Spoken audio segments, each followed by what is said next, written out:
Hey everybody, Jay Super Awesome here. I'd like to welcome you all to episode number 18 of my slasher movie archives. In this video, I will be giving my review for Bloodmoon, the last full moon you'll ever see, released in 1990.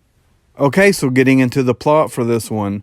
Under the blood-red moon, love and grisly murder collide at a private girls' school when a maniacal killer transforms their world into a living nightmare. Renowned Shakespearean actor Leon Lazark stars as Miles Sheffield, a biology instructor at the elusive St. Elizabeth School for Girls. He is an enigmatic figure who is cruelly dominated by his wife Virginia. Behind her virtuous demeanor as the school's headmistress, she taunts her husband with her many sexual exploits. Miles hides his agony by demanding the maximum effort from his students. But his torture remains as the blood moon rules. Murder continues, students disappear mysteriously, and the entire community is plunged into a spine-jolting ordeal of unforgettable horror.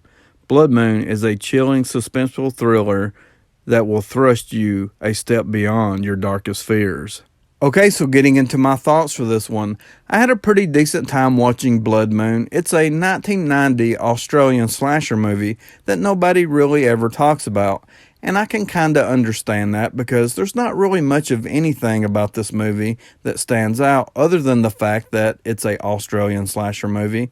And it does have a killer who likes to strangle his victims with barbed wire. The setting for this one is we have two schools that are pretty close together. We have the St. Elizabeth's. It's a all-girls school only Catholic school.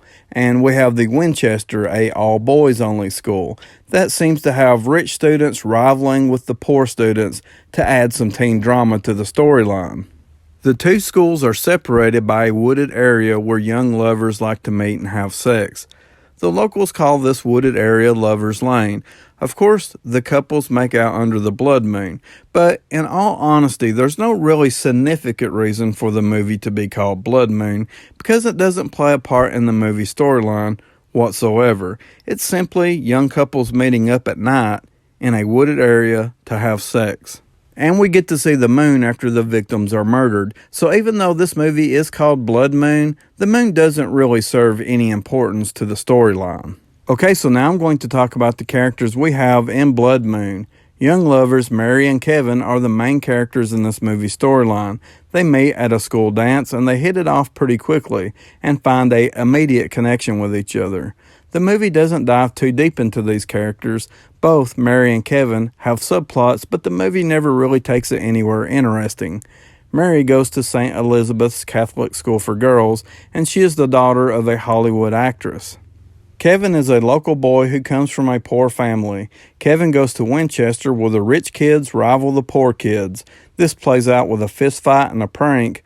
Both schools have students who have recently gone missing, and it's up to the local authorities to figure out what's going on. Two of the most interesting characters in this movie, in my opinion, would be the headmistress Virginia, who is married to the biology teacher named Miles.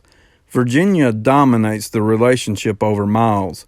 Virginia likes to have sex with the students, which obviously torments Miles, and of course he deals with it in his own way. So to me, other than Virginia and Miles, none of the other characters were all that interesting. Sure, Mary and Kevin are manageable lead characters, but there's nothing really about them that stands out. Overall, I would say that the characters in Blood Moon are decent at best. The acting wasn't necessarily all that great, but decent enough for a slasher movie. Okay, so now I'm going to talk about the most important part of a slasher movie, that is the killer and the kills. One of the issues I have with this movie is that it wastes little to no time in revealing who the killer is.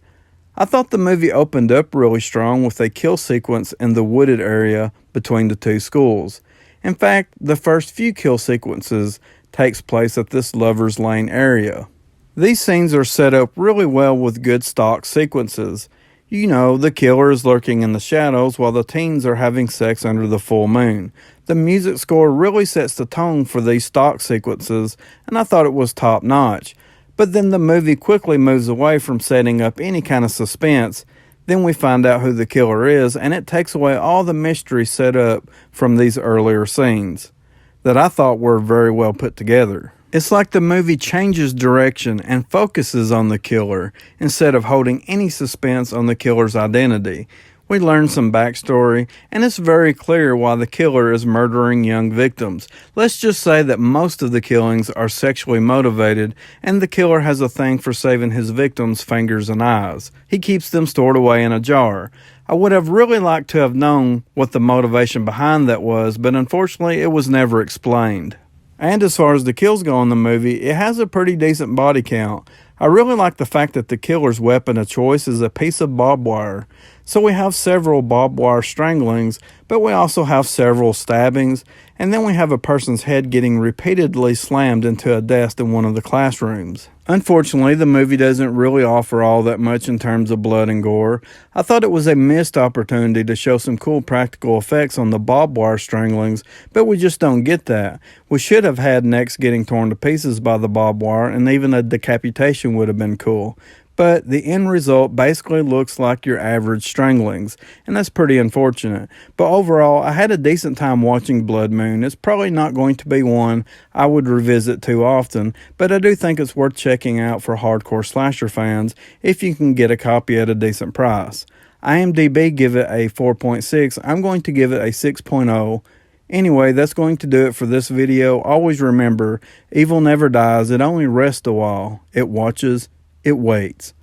Please like, subscribe, comment below. Let me know if you have seen Bloodmoon, or just let me know what you think about my review. And as always, I would like to thank you all for watching.